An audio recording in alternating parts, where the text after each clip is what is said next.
Labor may face a backlash from its voters over its two major projects, the multi-billion-dollar desalination plant and the north-south pipeline. Complicating things even more, the government has had to deal with unexpected drama at its desalination plant. Emma O'Sullivan has more.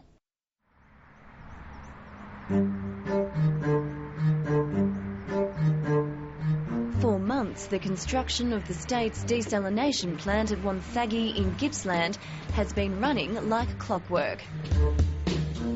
But after revelations yesterday that the plant's builders, T. Stegremont, had hired a union-busting company to spy on workers, a question mark hangs over its progress.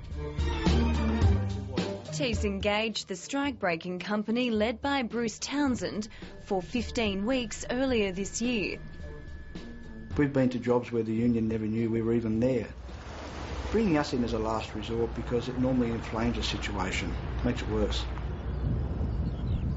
It's a bit like finding out your partner's been cheating on you. I don't think people would expect Australian workers to work under these sort of circumstances of secret spies and espionage in a workplace. It's the most bizarre thing I've seen in industrial relations in this state. The site was bustling with activity the day before.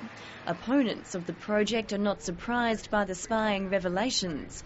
They complain the public-private partnership means it's being built under a cloud of secrecy. The Brumby Labor government promised water recycling and conservation projects would secure Melbourne's water supply. And shortly after the election, they did a total backflip and decided to build the second largest desalination plant in the world here.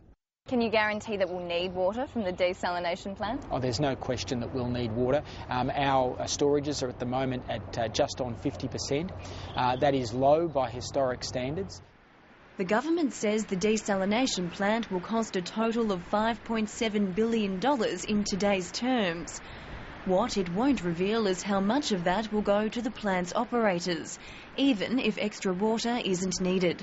It's expensive, the cost is massive, and to truly know the costs, we need to see the whole contract.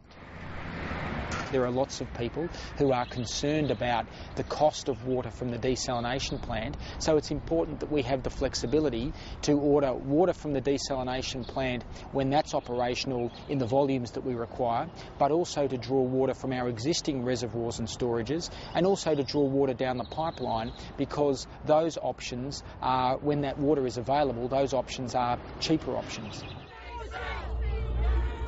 Protesters against another major water project can relate to being spied on.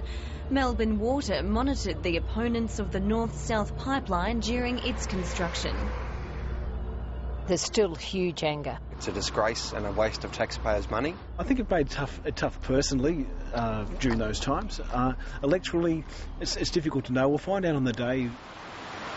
In Yea, where the north-south pipeline starts, the issue has turned the formerly safe Labor seat of Seymour into a much tighter contest. Best of luck. Thank you. I hope you do very well. Thank you very much. The most high-profile opponent of the pipe, Jan Beer, is standing as an independent. I felt that I couldn't just stand there and watch this erosion of our democratic rights. The pipe connects the Goulburn River to Melbourne's Sugarloaf Reservoir. Melbourne Water can take up to 75 billion litres of water from the river system each year. Ironically, the Sugarloaf is now full and the pipe has been turned off since September. Is it a bad look that the Sugarloaf is full and the pipeline is turned off so close to an election? Oh no, look, I think people have learned some lessons from the drought.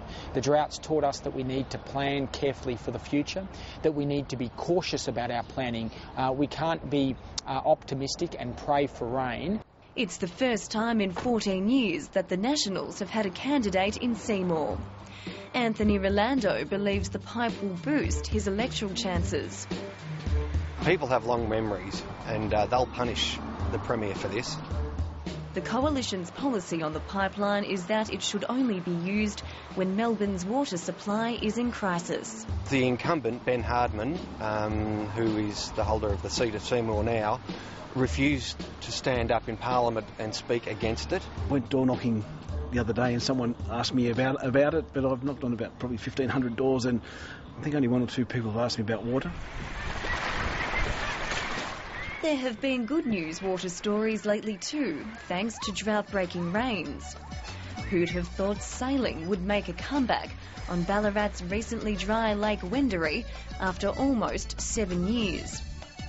The teacher was saying before that quite a lot of the kids at this school have never seen water in the lake that's just on the other side of the road. The government is making the most of the return of water to country areas. Last month it granted funding to Yachting Victoria to run sailing programs on inland lakes for school children. The funding has to be spent by the end of the year, just in time for the election. Emma O'Sullivan with that report.